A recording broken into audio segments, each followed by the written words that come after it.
Hi, this is Ron from RonJ.com. Sorry, go another video. And finally, nagkaroon tayo ng time na mag-video natin itong PR kit na nakuha natin from GG Superstore. So, fresh ito from their recent branch opening sa SM North EDSA. So, talagay natin yung video link sa upper right corner ng video na ito. Yan.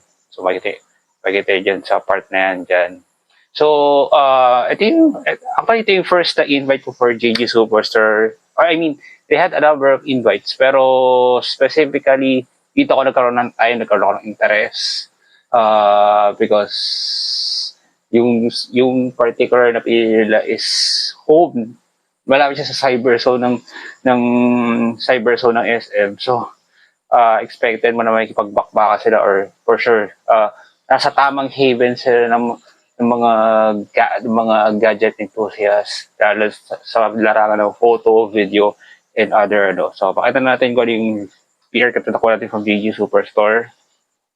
First off is this. Finally, hindi ko sure kung ito yung una ko na item from Ulanzi. Simula na ginawa ko yung website.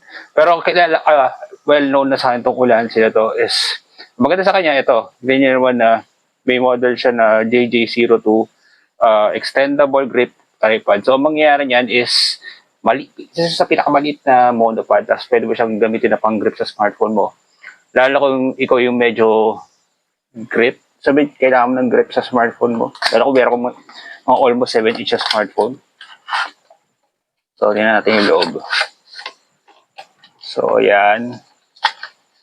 Yan natin nakatayin yung mismong unit. Pero pakita na natin yung before, yung other packages. So may Allen wrench. Tapos natin yung manual dito. Yeah, may manual siya. And lahat ng mapakita nyo, better to buy this product sa link sa description below para mabili nyo ito. Siyempre, yung link natin sa GG Superstore sa isa pa nilang platform. Pero kung di naman available, lalagyan din natin ibang alternative links para mabili nyo ito. Like sinasabi ko, ito alam mo sa una, hindi siya tripod, di ba? So, ito yung lagay ng smartphone. Tapos, ito yung camera shutter.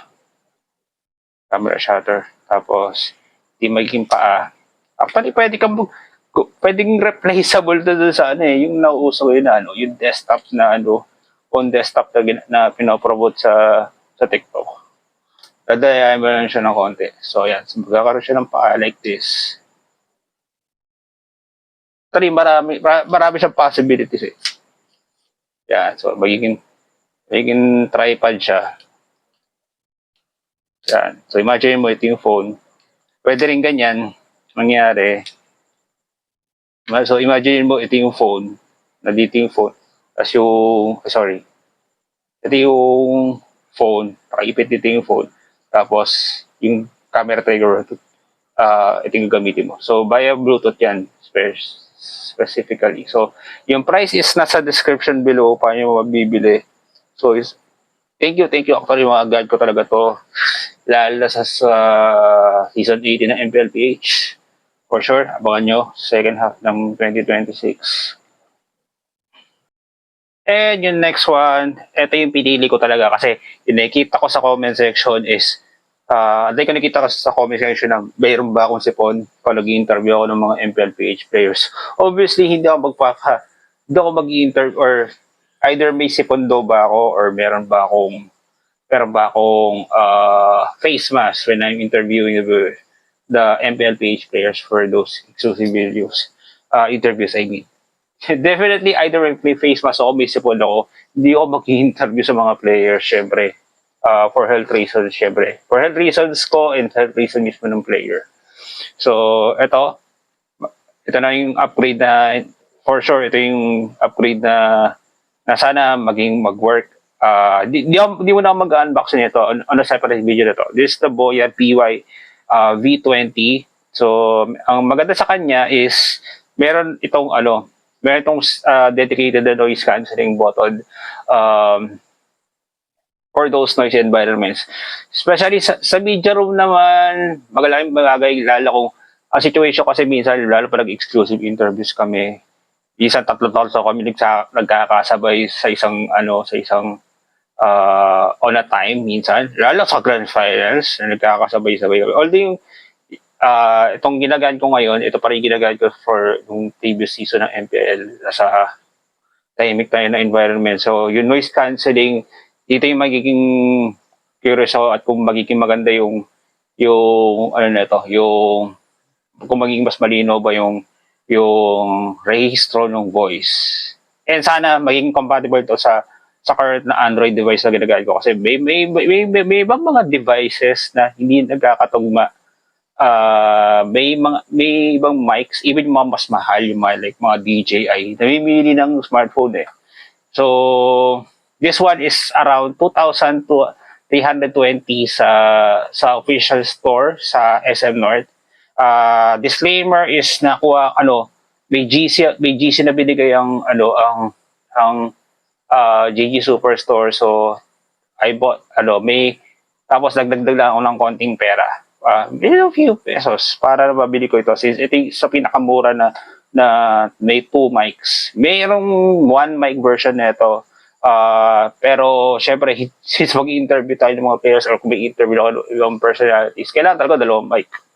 Yung 1 mic version nito is nasa 1,700 pero mas mura siya sa links sa description. So ito yung nasa babaw. Yan. Di ba tayo mag-unboxing on a separate video na yun? So makikita nyo muling kung baka ito yung first look natin for this device, and gagamitin natin to. For sure gagamitin ko na to bago mag season 18 ng MPLPH. Tetest na hopefully sa live stream kasi gumagamit din ako ng wireless lapel mic sa YouTube pag nag-stream ako, and it works naman. So that's it. Ito yung Boya BYV20 wireless lapel microphone na USB-C kasi mayroong version din nito, although in a different naming, meron siyang for lightning, meron din na 2-in-1. Lalo ako meron iPhone na lightning pa yung dulo, tapos meron ka rin device na USB-C. Pero this one is USB-C, so it will work sa smartphone. Not sure, hopefully it will work sa mga Windows laptops or Windows desktop na may USB-C. Hopefully it will work too. Malaking bagay lang kung ngayon na bihira na yung mga online conference. Pero kung magkakaroon ng biglaan na di mo na kailangan ng magsaksak pa ng those bigger mics na tagang pang studio, at least this good. Hopefully this will be good enough. So again, thank you very much JG Superstore for this PR kit. PR goodies na nakuha natin from the recent launch sa SM North. Again, yung video nasa upper right corner niyan. Yan, panoorin niyo lang uli. And yung mga items, kung interesado kayo, nasa description below. So I hope you like this video. Follow social media description below and watch out for the unboxing version of this one. This one from JG.com. Thank you very much for watching.